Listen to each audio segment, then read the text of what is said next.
है ना। तो आज का टॉपिक नॉर्मली उस दिन बात हो रही थी जीवन की प्रक्रियाएं, है ना। तो उसमें पोषण बता दिया था और उसके बाद नेक्स्ट टॉपिक है आपका प्रकाश संश्लेषण। तो आज इसी पर बात होगी, तो स्टार्ट करें।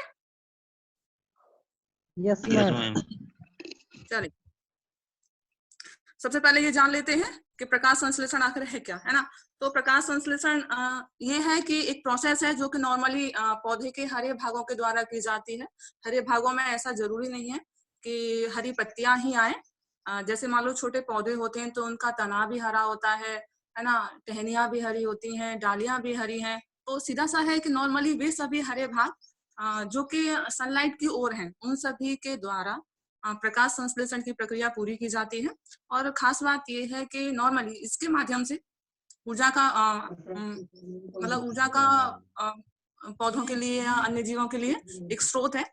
और अगर ये देखा जाए कि जो छोटे शैवाल होते हैं या शैवाल हैं या प्लांट हैं, इन सभी में से जो छोटे शैवाल हैं, है ना, आप अगर देखेंगे तो लगभग ऑल वर्ल्ड की बात की जाए तो लगभग 70% वाटर है ना।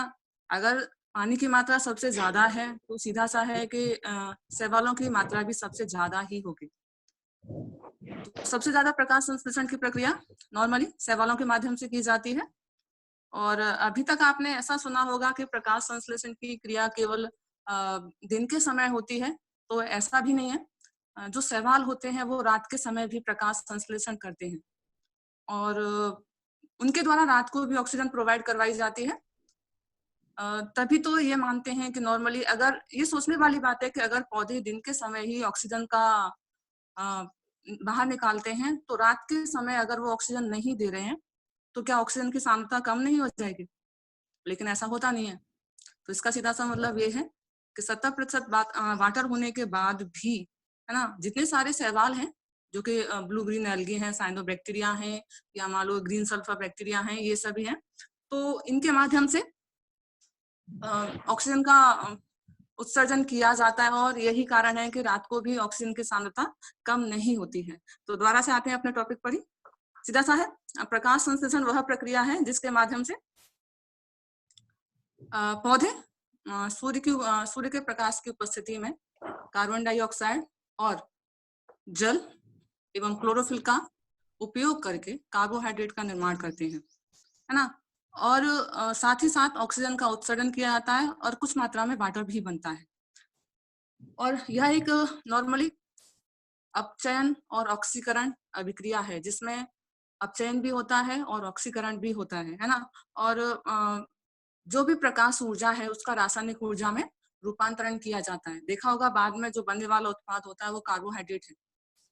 उसका फॉर्म कुछ भी हो सकता है, जैसे ग्लूकोज है, स्टार्च हो सकता है या और कुछ भी, लेकिन होगा वो कार्बोहाइड्रेट ही। अब तो ये एक ऑल ओवर रिएक्शन है जिसमें आप देख रहे होंगे कि सबसे पहले कार्बन डाइऑक्साइड के 6 कंपाउंड है ना, और वाटर के 12 लाइट एनर्जी ना। और जो बनने वाला उत्पाद है वो कार्बोहाइड्रेट है, साथ में ऑक्सीजन भी है और हाइड्रो साथ में ऑक्सीजन है और वाटर भी है ना। जो आपको ये चित्र दिखाई दे रहा है ये किसी भी पौधे की पत्ती में पाए जाने वाले क्लोरोप्लास्ट का है। अब ये पाया कहाँ जाता है, क्लोरोप्लास्ट है वो पाया कहाँ जाता है? तो अब तक आपने यही देखा होगा, सुनना होगा कि जो क्लोरोप्लास्ट होता है जिसे कहते हैं हरित लवक, है ना, वो पौधे के सभी हरे भागों में पाया जाता है। खासकर पत्तियों में एक संरचनाएं होती हैं जिनको कहते हैं मीजोफिल, है ना। हिंदी में पर्ण मध्योतक उतक शायद। तो उसके अंदर क्लोरोप्लास्ट पाए जाते हैं। और अगर किसी एक कोशिका की बात की जाए तो उसमें इसकी संख्या 20 से लेकर 50 हो सकती है। किसी भी एक कोशिका में, मतलब कोई भी एक पादप कोशिका, इसमें अगर क्लोरोप्लास्ट की संख्या का पता लगाया जाए तो इसकी संख्या मैक्सिमम 50 हो सकती है ना। ये भी है कि डिपेंड ये करता है कि उसका कितनी बड़ी है, या मान लो जो पत्ती का आकार है वो कितना बड़ा है। तो आप इस चित्र में देख रहे होंगे कि इसमें दो संरचनाएं दिखाई दे रही हैं, एक जो ग्रीन कलर का बना हुआ है ना, दूसरा ब्लू का। तो जो ग्रीन कलर के आपको बंडल जैसे दिखाई दे रहे हैं, सिक्कों के जैसी जो संरचनाएं हैं, उनको ग्रेनम कहा जाता है। और बाकी का अंदर जो लिक्विड फॉर्म में भरा हुआ है या डल कलर का है, उसको स्ट्रोमा कहा जाता है।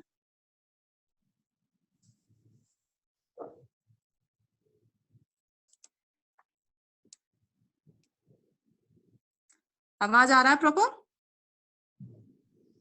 हाँ मैम, बिल्कुल आ रही है, क्लियर। क्लियर आ रहा है? हाँ मैम। हाँ, तो अब बात कर लेते हैं कि जैसे प्रकाश संश्लेषण में जो भी कच्चे पदार्थ प्रयोग किए जाते हैं, उनके स्रोत क्या क्या होते हैं और वो क्या क्या कार्य करते हैं, है ना। तो सबसे पहले तो यही आता है कि जो प्रकाश संश्लेषण की प्रक्रिया है उसमें 4 मुख्य कच्चे पदार्थ होते हैं। फर्स्ट होता है कार्बन डाइऑक्साइड, दूसरा है वाटर, तीसरा है हरित लवक और चौथा होता है प्रकाश, है ना। अगर आप पीछे वाली एक इक्वेशन देखेंगे, ये वाली, तो देखिए इसमें 2-3 क्वेश्चंस बनते हैं। फर्स्ट तो ये बनता है प्रतियोगी परीक्षाओं में कि पृथ्वी पर ऊर्जा का सबसे बड़ा स्रोत क्या है, तो सूर्य ही है ना। दूसरा, कभी कभी ये पूछा जाता है कि प्रकाश संश्लेषण की अभिक्रिया में जो ऑक्सीजन का उत्सर्जन होता है वो कहाँ से आती है, तो इसका आंसर होता है कि वो हाइड्रोजन से आती है, सॉरी वो जल से आती है। आपको दिख रहा है ना कि जल के 12 कंपाउंड हैं, तो जो ऑक्सीजन रिलीज होगी वो जल से आती है। और जो कार्बोहाइड्रेट का निर्माण होता है, कार्बोहाइड्रेट के अंदर जो ऑक्सीजन है, दिख रहा है आपको, ऑक्सीजन के 6 हैं, तो ये आती है कार्बन डाइऑक्साइड से। तो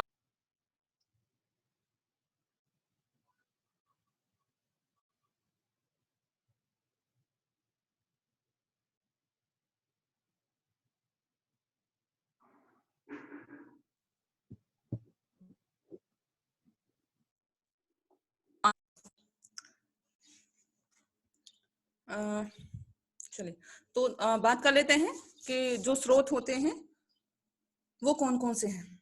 इससे पहले भी एक और बात कि जो पौधे हैं उनमें हरित लवक के जो प्रकार होते हैं वो कई प्रकार हैं। सबसे इंपॉर्टेंट होता है क्लोरोफिल ए, हरित लवक ए, दूसरा है क्लोरोफिल बी, तीसरा होता है कैरोटीनॉइड, है ना। अब जो क्लोरोफिल ए वो यूनिवर्सल होता है। क्लोरोफिल ए सभी पेड़ पौधों में पाया जाता है, चाहे वो शैवाल हो, ब्लू ग्रीन एल्गी हो, उच्च पौधे हो, सभी हो, उनमें क्लोरोफिल ए हमेशा ही प्रेजेंट होता है, इसलिए इसको यूनिवर्सल क्लोरोफिल कहा जाता है।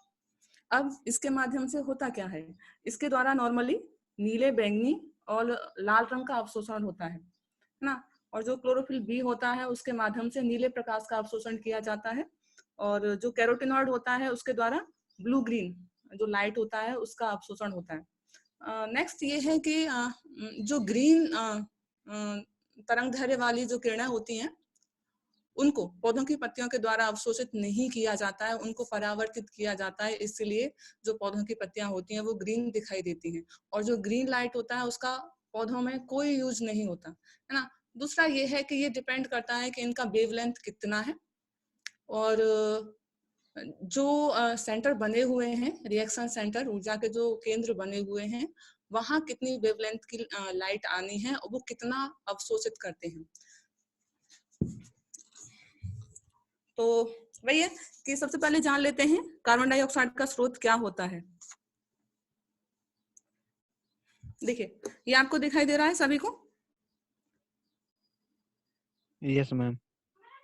दिख रहा है? यस यस मैम, दिख रहा है। तो कार्बन डाइऑक्साइड है ना, कार्बन डाइऑक्साइड का स्रोत ये है कि ये जीवों के द्वारा श्वसन में निकाली जाती है ना। और अगर इसकी सांद्रता की बात की जाए या इसका प्रतिशत कितना है वातावरण में, तो 0.03% होता है ना। और वातावरण में तो केवल इतनी ही पाई जा रही है, और इसे मनुष्यों के द्वारा या अन्य जीवों के द्वारा ग्रहण भी किया जाता है। बट जब ये श्वसन के रूप में बाहर निकल के आती है तो इसकी सांद्रता थोड़ी ज्यादा बढ़ जाती है। मतलब अगर मनुष्य अपनी सांस छोड़ता है और उसमें अगर कार्बन डाइऑक्साइड का लेवल चेक किया जाए तो उसमें 0.03% से बढ़कर वो 4% हो जाती है ना। ऑक्सीजन आपने ऐसे देखा होगा कि 21% ली जाती है, लेकिन जो बाहर उत्सर्जित होती है या बाहर जो निकाली जाती है उसमें उसका प्रतिशत 16 ही होता है। तो आप इस चित्र में देख पा रहे होंगे कि जो पत्तियां होती हैं वही हैं प्रकाश संश्लेषण की अभिक्रिया का केंद्र, है ना। और जो कार्बन डाइऑक्साइड है उसको वातावरण से ग्रहण किया जा रहा है। इसके हालांकि कई सारे और भी तरीके हैं जहां से ये आती है। जैसे मान लो जलीय पौधे हैं, तो जलीय पौधों के पास कहाँ से कार्बन डाइऑक्साइड आती है, कोई भी बताए? मान लो अगर तालाब में, समुद्र में यहाँ कहीं पौधे पाए जा रहे हैं तो कार्बन डाइऑक्साइड कहाँ से आएगा? हाँ देखो, क्योंकि जलीय जंतु भी तो हैं, मतलब जल में जंतु भी तो पाए जा रहे हैं, वो भी श्वसन कर रहे हैं। तो उनके द्वारा जो श्वसन में निकाली जा रही है कार्बन डाइऑक्साइड उसको जलीय पौधे। दूसरा ये है कि जैसे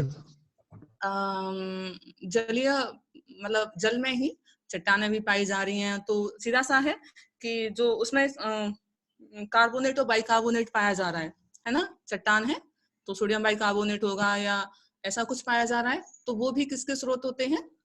कार्बन डाइऑक्साइड के, है ना। दूसरा ये है कि आपने वो देखा होगा कि फर्मेंटेशन, किण्वन सुना है कभी? हाँ मैम बिल्कुल। किण्वन की प्रक्रिया रसम ब्रेड में होता है। किस में होता है मैम? अल्कोहल बनाने में किण्वन का प्रयोग क्या होता है? जो अल्कोहल बनाने की जो प्रक्रिया होती है वही कहलाती है फर्मेंटेशन। तो सीधा सा है कि ये एक अपूर्ण प्रोसेस के जैसा होता है ग्लाइकोलाइसिस के बाद ही। तो इसमें क्या होता है कि अगर ये प्रक्रिया आगे बढ़ती है तो वो कार्बोहाइड्रेट ऐसा कुछ बनेगा, ऊर्जा का उत्पादन होगा, बट अधूरी रह जाती है तब उसमें एथिल अल्कोहल बनता है ना। तो फर्मेंटेशन के लिए सबसे क्या है, जैसे फंजाई है ना, जो फफूंदी होती है ना, यीस्ट होता है, खमीर, उसके द्वारा ही किण्वन किया जाता है। तो आपने ऐसे देखा होगा कि अगर आप अल्कोहल बनाते हैं तो अल्कोहल बनाने के लिए क्या क्या उपयोग किया जाता है? आलू, गन्ना, शुगर लगती है उसके लिए? नहीं, कार्बोहाइड्रेट होना जरूरी है तभी उसका फर्मेंटेशन एथिल अल्कोहल में चेंज होगी और कार्बन डाइऑक्साइड रिलीज होती है उसमें। तो आपने ऐसे देखा होगा कि जो ब्रेड वगैरह आते हैं या आप साउथ इंडियन फूड बनाते हैं या ऐसा कुछ होता है तो उनको नॉर्मली पहले फर्मेंटेट किया जाता है, उसके बाद आपने देखा होगा कि वो स्पॉन्जी हो जाते हैं, मुलायम हो जाते हैं, उनमें पोर्स हो जाते हैं। तो वही है कि अगर उनमें पोर्स हो रहे हैं या ऐसा कुछ हो रहा है तो क्या है कि कार्बन डाइऑक्साइड रिलीज हो रही है ना। और उसका हल्का सा खट्टे वाला टेस्ट भी आता है। दूसरा, जैसे मान लो आप जलेबी बनाते हैं, ऐसा कुछ होता है तो उसके लिए भी वही प्रोसेस होती है कि आटा है उसको घोल के रखा जाएगा, उसमें खमीर बनाया जाता है ना। तो हाँ वही, तो इसको किण्वन कहा जाता है। इसके माध्यम से भी क्या होता है, कार्बन डाइऑक्साइड रिलीज होती है। हाँ, और उसको पौधे प्रकाश संश्लेषण में उपयोग करते हैं। हाँ, तो ये भैया दूसरा ये है कि जैसे पढ़ पा रहे हैं आप सभी? हाँ मैम बिल्कुल। हाँ, तो इसमें लिखा हुआ है कि कौन कौन से स्रोत होते हैं, वही है श्वसन है, दहन है, आग वगैरह लग जाता है, ऐसा कुछ है। किण्वन, विघटन, विघटन वही हो गया कि जो पत्थर वगैरह है, बाइकार्बोनेट या कार्बोनेट पाया जा रहा है वो है। और एक और है इसमें लिखा हुआ है कि जो जलमग्न पौधे होते हैं ना, मान लो समुद्र में या पानी की सतह पर तैरते हैं या नीचे डूब के जाते हैं, तो एक प्रक्रिया होती है विसरण, डिफ्यूजन। किसी को पता है डिफ्यूजन या विसरण? मैम सेमी परमेम्ब्रेन पॉलीथीन होती है, उसके द्वारा होता है ये डिफ्यूजन। नहीं, सेमी परमेबल मेम्ब्रेन ऑस्मोसिस में प्रयोग होती है। नो मैम, वो flow from higher concentration to low concentration is diffusion. हाँ वही है कि हायर से लो की तरफ जाना, बट अगर प्रोग्रामेबल मेमोरी ना आ जाती है तो वो ऑस्मोसिस हो जाता है, अगर नहीं है तो वो विसरण है। परासरण हो जाता है। In case of water osmosis बोल देते हैं, बाकी CO2 के अंदर में डिफ्यूजन ही बोलेंगे। हाँ, तो चलिए नेक्स्ट, ये क्लियर हुआ? यस मैम, क्लियर हो गया। एक और बात कि स्टोमेटा या रंध्र वो क्या होते हैं? मैम पत्तियों में जो पत्ते के छिद्र पीछे होते हैं उन्हें स्टोमेटा छिद्र होते वही होता है। पीछे, ऊपर नीचे दोनों तरफ? दोनों तरफ होता है। हाँ, ऊपरी सतह पर भी और निचली सतह पर भी। और ऐसा है, पत्तियों में छोटे छोटे छेद पाए जा रहे हैं जिनके माध्यम से कार्बन डाइऑक्साइड वाष्पोत्सर्जन होता है। हाँ, कार्बन डाइऑक्साइड ली जाती है, ऑक्सीजन का उत्सर्जन होता है, वाष्प का भी उत्सर्जन होता है। एक और पॉइंट आता है कि बिंदु स्त्रावण, बिंदु स्त्रावण या गटेशन, है ना? तो सेम वाष्पोत्सर्जन के तरह ही है। वाष्पोत्सर्जन में जो जल का उत्सर्जन होता है वो वाष्प के रूप में होता है, और ये वाला वाष्प प्योर होता है, जबकि जो गटेशन है या बिंदु स्त्रावण की प्रक्रिया होती है पत्तियों के द्वारा ही की जाती है, बट उसके लिए अलग रंध्र पाए जाते हैं। रंध्रों में जैसे एक पाई जाती है जिसको कहते हैं हाइड्रोथोड, और उसके द्वारा जल को जल के रूप में ही निकाला जाता है, बट जो जल निकल के आता है ना वो अशुद्ध होता है, वाष्पोत्सर्जन की तरह शुद्ध नहीं होता। क्लियर हुआ? Okay ma'am. देखा होगा ना ओस की बूंदें? हाँ मैम, देखिए देखा है ना, बिल्कुल एपेक्स पर लगी रहती हैं, तो वो सीधा सा है कि वो पत्ती में से ही निकल के आई हैं, बट बाहर का जो सांद्रता है वो कम है, इसलिए वो वेपर नहीं बन पाई हैं। चलिए नेक्स्ट, जल। तो जल का स्रोत क्या क्या है?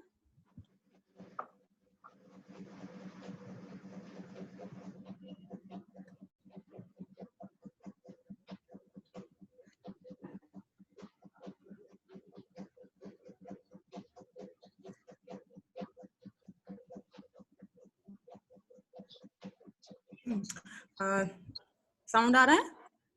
Yes ma'am.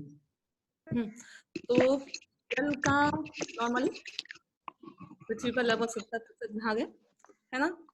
और जल का जो अवशोषण होता है जड़ों के द्वारा किया जाता है। जड़ों के अग्रभाग पर बहुत छोटी छोटी संरचनाएं होती हैं, मूल रोम कहा जाता है जिन्हें, है ना? बालों के जैसी छोटी छोटी संरचनाएं हैं जिनके माध्यम से जल का अवशोषण होता है। अगर आप ये कहें कि जड़ अवशोषण करती है तो जड़ तो नहीं, जड़ के अग्रभाग पर, बिल्कुल अग्रभाग पर नहीं, अग्रभाग से थोड़ा सा पीछे मूल रोम जिनको कहते हैं रूट हेयर, वो पाए जाते हैं जिनके माध्यम से जल का अवशोषण किया जाता है। और अवशोषण होने के वो बाद एक कंडक्टिंग टिश्यू होता है, स्थानांतरित ऊतक, जिसको कहते हैं जाइलम, जाइलम हिंदी में कहते हैं उसको दारू। तो उसके माध्यम से जो जल होता है वो पौधे के पूरे भाग में पहुंचाया जाता है ना? दूसरा ये भी है कि वाष्पोत्सर्जन की प्रक्रिया कितनी तीव्र गति से हो रही है, उतनी ही तीव्र गति से जल का अवशोषण भी होगा, क्योंकि ऊपर से जो जल है वो वाष्प के रूप में निकल के भी जा रहा है, तो इसलिए भूमि से जो जल का अवशोषण है उसकी गति भी थोड़ी ज्यादा। जैसे इसमें लिखा हुआ है कि एक ऑर्किड, आपने सुना है कभी?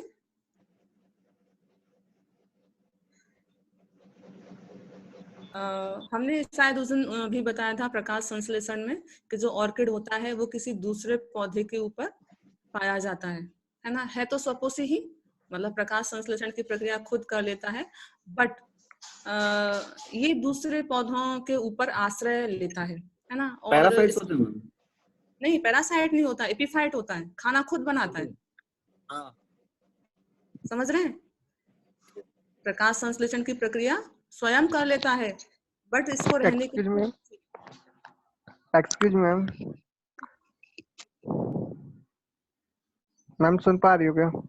हाँ बिल्कुल सुन पा रहे हैं मैम, मैं आपसे अनुरोध करूंगा कृपया करके जो आप मोस्टली वर्ड यूज इंग्लिश में करें ना, हम समझ नहीं पा रहे हैं, कृपया करके वो हिंदी में यूज करें प्लीज मैम। चलिए कोशिश करते हैं। ठीक है मैम। शुरुआत, चलो इसको दोबारा से देख लेते हैं, ठीक है।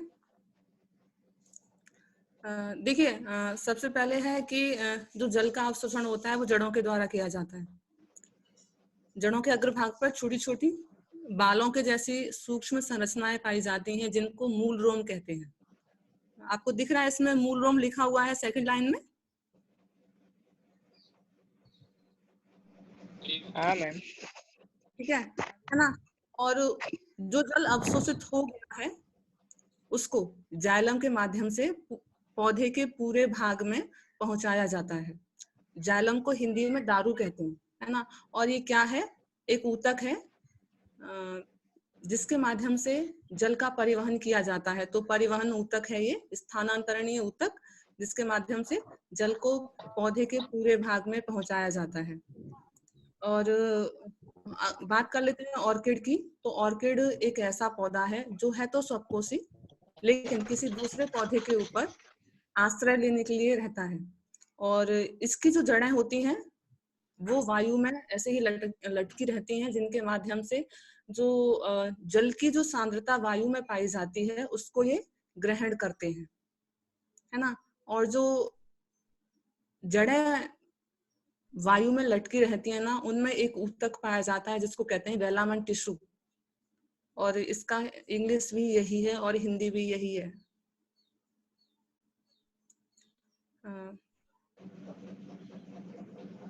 प्रॉपर समझ आया? वेलामन। मैम आर्किड के अंतर्गत आने वाले पौधों का नाम बता दीजिए थोड़ा। ऑर्किड एक प्लांट है। ऑर्किड स्वयं एक खुद पौधा है। आप ऐसे समझिए जैसे आपने मैम देखा होगा। अमरबेल भी आर्किड जैसा ही एग्जांपल होगा मैम। हाँ, अमरबेल नहीं भी आर्किड का ही एग्जांपल होगा। नहीं, एग्जाम्पल तो वही है, लेकिन वो पैरासाइट है। जो अमरबेल होती है वो अपना खाना नहीं बनाती। वो खाना, हाँ, यस वो जो वो उसी पौधे से लेकर पर वो सरवाइव कर रही है। जबकि जो ऑर्किड होता है पोषण कर लेता है, मतलब अपना खाना खुद बनाता है, बट किस लिए रह रहा है वो किसी दूसरे पौधे के ऊपर आश्रय के लिए। Okay ma'am. ठीक है, अब क्लियर हुआ? यस मैम, क्लियर हो गया मैम। और कोई प्रॉब्लम किसी को?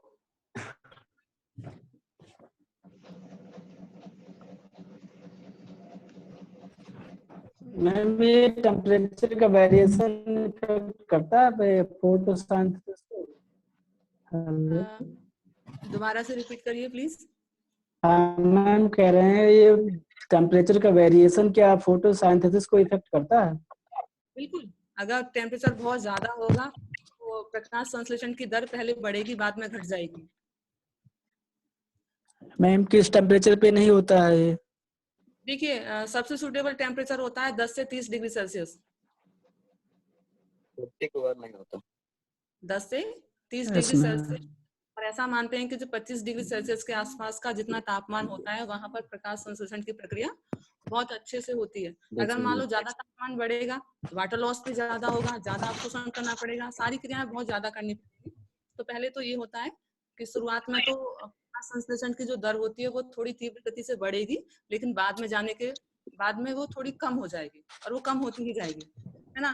जैसे सेम वैसे होता है कि अगर ये कहें कि मान लो प्रकाश की जो मात्रा होती है वो भी प्रभाव डालती है या नहीं, तो वो भी डालती है।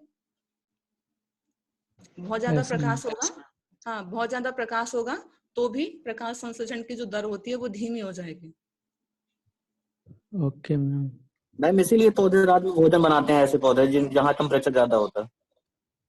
हाँ, और देखिए आपने ऐसे देखा होगा कि जो पहाड़ी इलाके होते हैं वहां के जो आलू वगैरह आते हैं या ऐसे कुछ आते हैं वो थोड़े बड़े होते हैं। तो वही है कि वहां का टेम्परेचर ठीक ठाक रह रहा है तो फोटोसिंथेसिस की प्रक्रिया भी थोड़ी ठीक हो रही है। वो एक अलग बात है कि पहले वो ग्लूकोज में कन्वर्ट होकर स्टोरेज होते हैं, बाद में वो स्टार्च बनता है।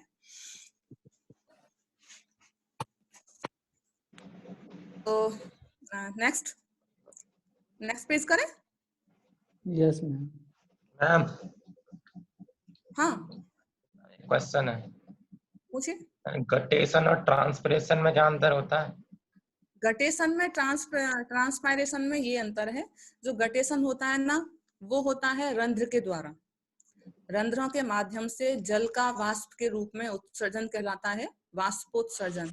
और इसके माध्यम से जो जल निकल के जा रहा है जल वाष्प के रूप में, वो प्योर होता है। अच्छा, जबकि गटेशन है या बिंदु स्त्रावण है, उसके लिए रंध्र नहीं होते, उसके लिए एक दूसरी संरचनाएं पाई जाती हैं जिसको कहते हैं हाइड्रोथोड, है ना। और उनके माध्यम से जो जल निकल के जाएगा वो जल के रूप में ही जाता है, न कि वाष्प के रूप में। जल के रूप में ही निकलता है, और जो जल बाहर निकल के आता है वो अशुद्ध होता है। अच्छा, एक पौधा दोनों कर सकता है प्रोसेस ये? हाँ, दोनों कर सकता है। अच्छा मैम, ओके। गटेशन के लिए जो सेल पाई जाती है ना, जो देखा होगा हाँ। आपने, पत्ती के बीच में एक लंबी सी सिरा होती है, मध्य सिरा, तो वो अपेक्स पर पाया जाता है। जो अच्छा। अपेक्स होता है ना, अपेक्स का मतलब होता है शीर्ष भाग, पत्ती का जो नुकीला भाग होता है ना, आगे देखा होगा चोंच के जैसा कुछ पाया जा रहा है, यस वहां पाए जाते हैं हाइड्रोथोड। जबकि जो रंध्र होते हैं वो पाए जाते हैं पत्ती की ऊपरी और निचली सतह पर। एक पत्ती में दोनों संरचनाएं हो सकती हैं, होती हैं, हो सकती हैं नहीं, होती हैं। ओके ओके, क्लियर हुआ? Yes ma'am. और कोई?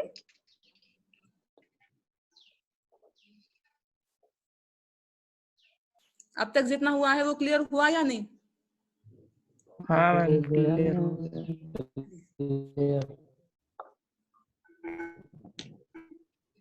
हाँ, तो बात कर लेते हैं क्लोरोफिल, है ना। तो क्लोरोफिल के लिए ये देखना है ये पाया कहाँ जाता है। तो सबसे पहले तो आपको ये समझना है कि जो पत्तियां होती हैं उनमें दो सतह पाई जाती हैं, एक होती है ऊपरी सतह, दूसरी होती है निचली सतह। ऊपरी सतह कौन सी है? जिधर आपने देखा होगा पत्ती जिधर चिकनी होती है ना, और जिसका कलर बहुत ज्यादा ब्राइट सा होता है, वो वाली जो सतह होती है वो तो है ऊपरी सतह। और जो उसका पीछे वाला भाग होता है ना, खुरदरा सा डल कलर का, मतलब जिसका कलर थोड़ा डल, हाँ, वो वाली जो वो वाली सतह होती है वो होती है निचली सतह। उसको कहते हैं आगे वाली जो चिकनी सतह है उसको कहते हैं वेंट्रल।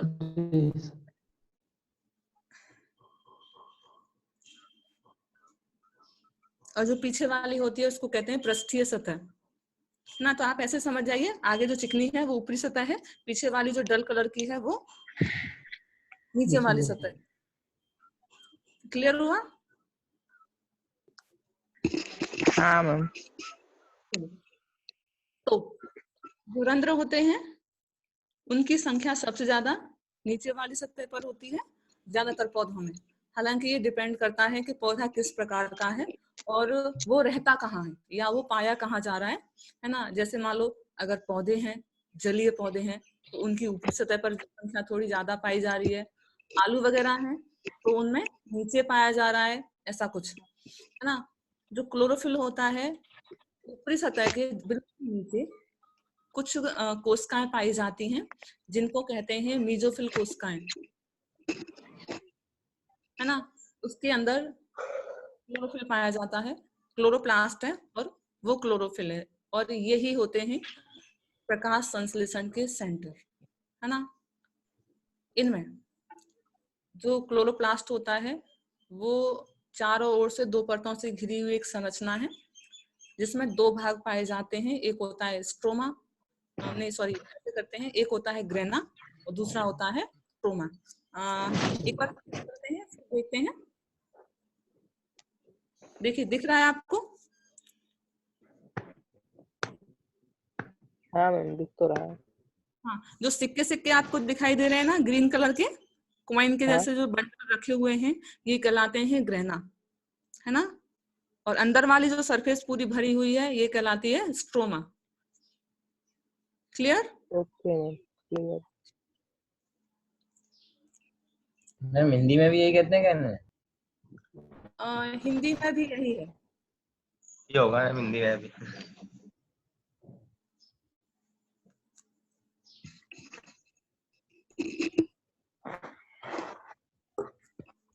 आपका जो भी क्वेरीज है आप हमसे बाद में पूछ सकते हैं। अगर और भी रह जाता है तो आप अपनी कॉपी में नोट डाउन कर लें, जब भी कक्षाएं ओपन होंगी उनको सॉल्व किया जाएगा।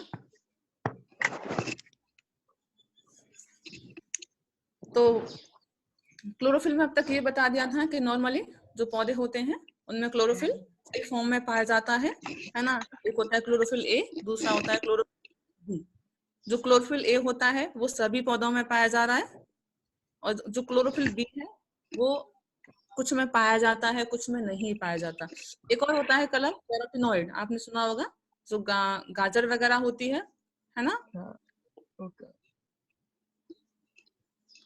रेड कलर है या ऐसा कुछ है, तो वो भी है। चलिए, ये पता चला क्लोरोफिल कहाँ पाया जाता है? मीजोफिल कोशिकाओं में। यस ठीक है, मीजोफिल कोशिकाओं में। हाँ, और ये पाई जाती हैं जो ऊपर वाली सतह होती है ना उसके जस्ट नीचे। अगली बार से कोशिश करेंगे कि बोर्ड साथ में व्हाइट बोर्ड भी यूज करें तो ज्यादा बेटर समझ में आएगा।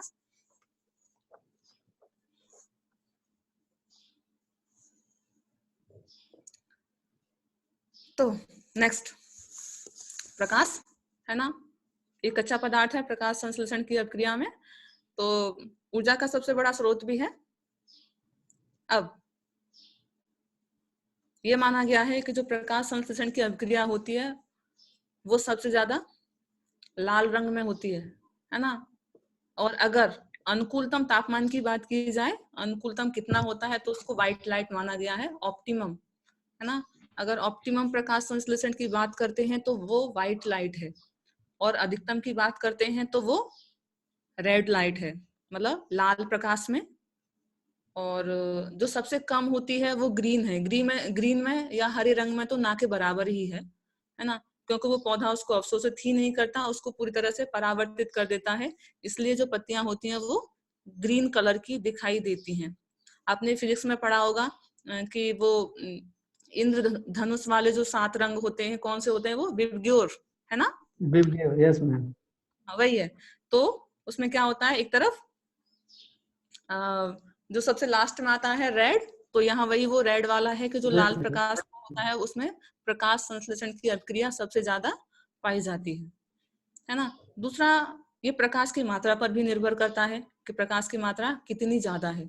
बहुत ज्यादा हो जाएगी तो प्रकाश संश्लेषण की जो प्रक्रिया है वो कम हो जाएगी। क्लियर?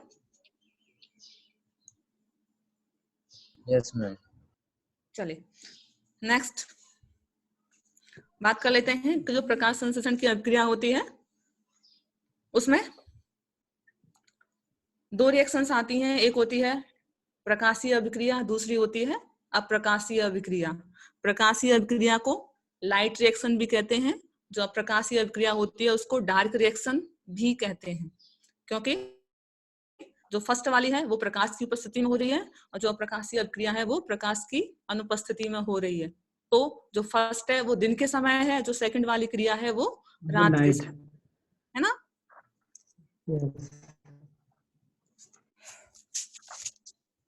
ये क्लियर हुआ? यस। चलो नेक्स्ट, प्रकाशीय अभिक्रिया को हिल रिएक्शन भी कहते हैं, क्योंकि इसकी खोज हिल ने ही की थी है ना।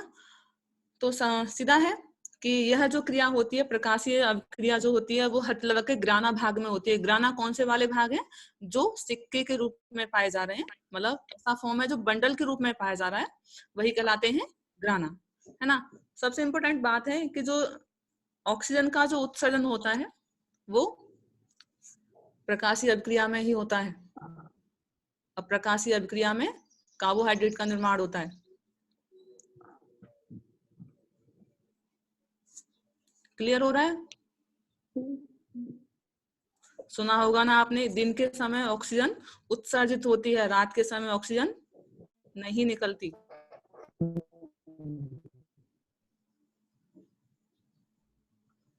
और जो ऑक्सीजन उत्सर्जित होती है उसका स्रोत क्या होता है? जल। जबकि जो कार्बोहाइड्रेट का निर्माण होता है, कार्बोहाइड्रेट में जो कार्बन है उसका स्रोत क्या होता है? Carbon dioxide.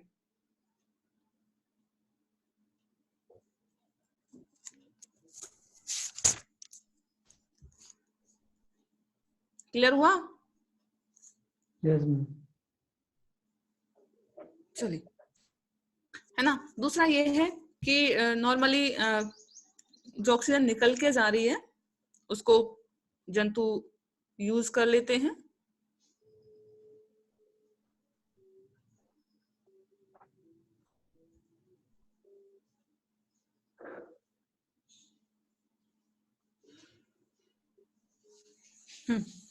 देखिए ये कुछ दिया है, साइट ऑफ फोटोसिंथेसिस।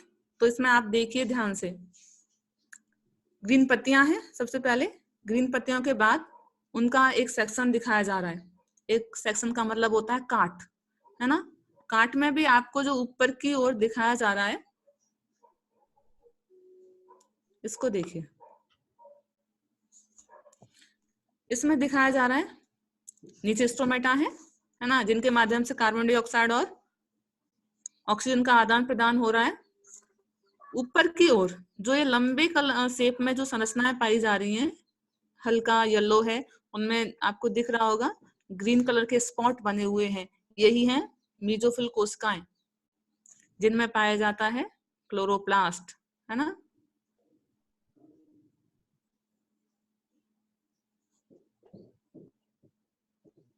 दिख रहा है?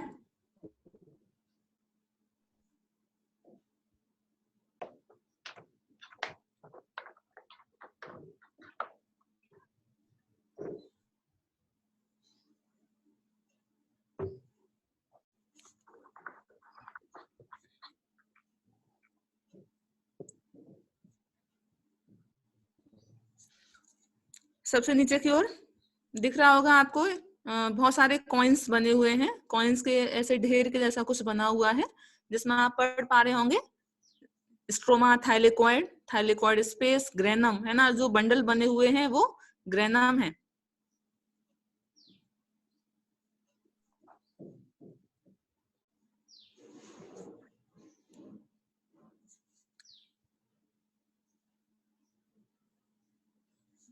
चले, तो जो प्रकाशीय अभिक्रिया होती है वो केवल प्रकाश की उपस्थिति में ही होगी। और इसके माध्यम से सबसे इम्पोर्टेंट ये होता है कि जो जल का उत्सर्जन, जल के माध्यम से ऑक्सीजन का उत्सर्जन जो होता है वो प्रकाशीय अभिक्रिया में ही होता है। तो सीधा सा है, प्रकाश संश्लेषण की जो अभिक्रिया होती है वो दिन में भी होती है, रात में भी होती है। लेकिन अंतर ये है कि जो दिन के समय हो रही है वो प्रकाशीय अभिक्रिया है, जबकि जो रात में हो रही है वो अप्रकाशीय अभिक्रिया है। तो ऑक्सीजन का जो उत्सर्जन होगा वो केवल दिन में होता है, लेकिन जो कार्बोहाइड्रेट का निर्माण होता है वो रात में होता है। चलिए नेक्स्ट और देख लेते हैं।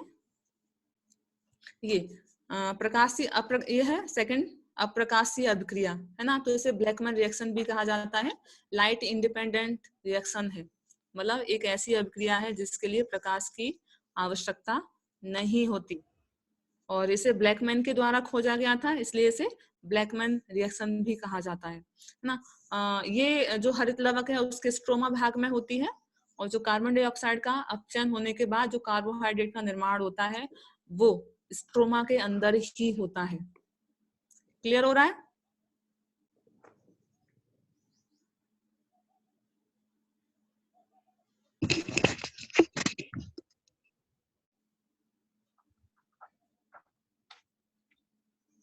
क्लियर है। चलिए, तो किसी का कोई क्वेरीज?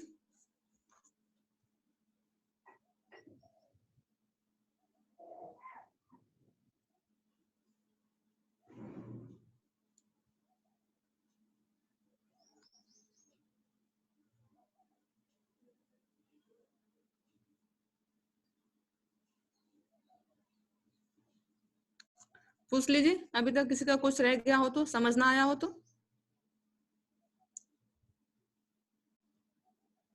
एनीवन, कोई भी? मैम जो ये कि जो प्रकाश की जो तरंगें आती हैं उनमें विभिन्न प्रकार की तरंग दैर्ध्य वाली किरणें हैं, है ना। अब जो सबसे इम्पोर्टेंट होता है वो होता है कि जो क्लोरोफिल ए है ना, उसके बहुत सारे सेंटर होते हैं, मतलब उसके बहुत सारे केंद्र हैं। क्लोरोफिल ए का जो 600 जो 700 वाला सेंटर होता है ना, जिसकी वेवलेंथ मतलब एक ऐसा सेंटर जहां पर उन तरंग दैर्ध्यों का अवशोषण किया जाता है जिनकी तरंग दैर्ध्य 700 माइक्रोन मीटर माइक्रोन के बराबर होती है। वहां पर सबसे पहले जो ऊर्जा आती है, सूर्य का जो प्रकाश आता है, आने के बाद जो सेंटर है उसमें उत्तेजित अवस्था आ जाती है ना, और वहां से क्या होता है, इलेक्ट्रॉन एक्साइटेड हो जाते हैं।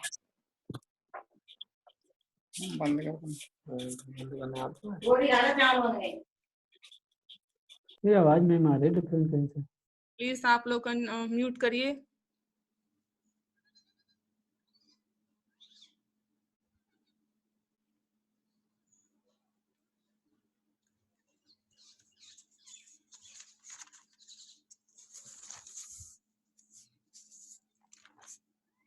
प्रकाश संश्लेषण का महत्व क्या है, इसके माध्यम से नॉर्मली होता क्या है? तो सबसे पहले तो वही है कि इसके माध्यम से सभी जीवों को भोजन प्राप्त होता है जो कि ऊर्जा के लिए जरूरी है।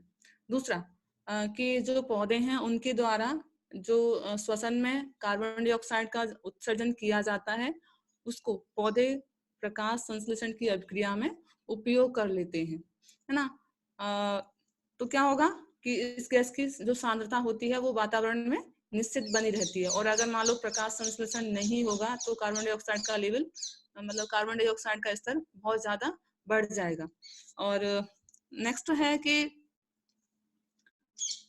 जो प्रकाश संश्लेषण है और जो श्वसन है, देखो आपने एक कभी कभी एग्जाम में पूछता है, एक पॉइंट होता है संतुलन बिंदु या कंपनसेशन पॉइंट, है ना।